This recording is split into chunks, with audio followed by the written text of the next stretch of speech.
Hello student, welcome back to my Tanushree tutorial.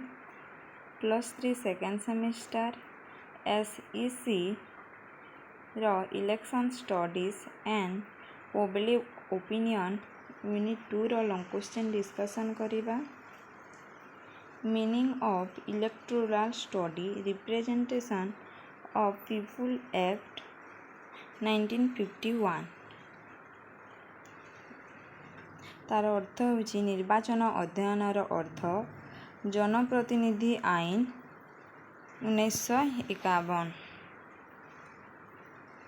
निर्वाचन अध्ययन और जनप्रतिनिधित्व आईन 1951 विषय रे एक विस्तृत अनुप्रेक्षण देखिबाकू चाह.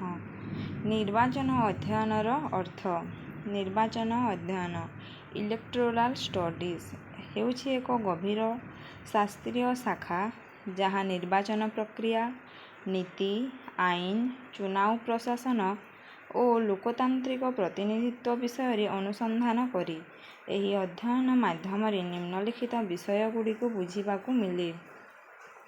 निर्वाचन व्यवस्थार उद्भव चुनाव नीति और न्यायसंगतता भ्रष्ट अभ्यास और ताहार निराकरण राजनैतिक दल और तांकर भूमिका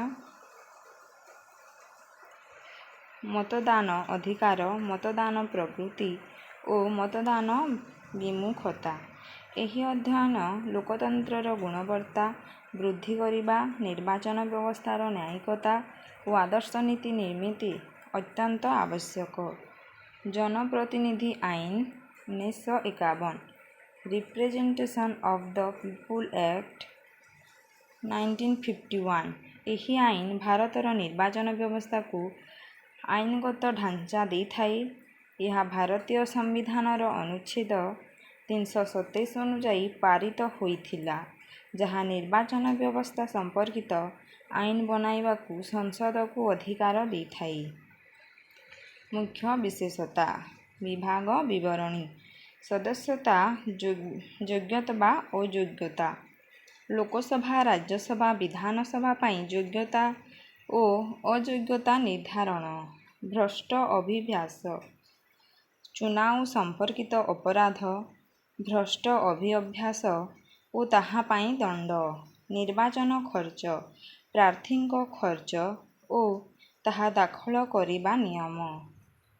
निर्वाचन प्रशासन chief electoral officer returning officer polling officer और तांकर कार्य राजनैतिक दल पंजीकरण दलंक रेजिस्ट्रेशन और अनुदान नियम निर्वाचन विवाद चुनाव विवाद और ताहार न्यायिक व्यवस्था.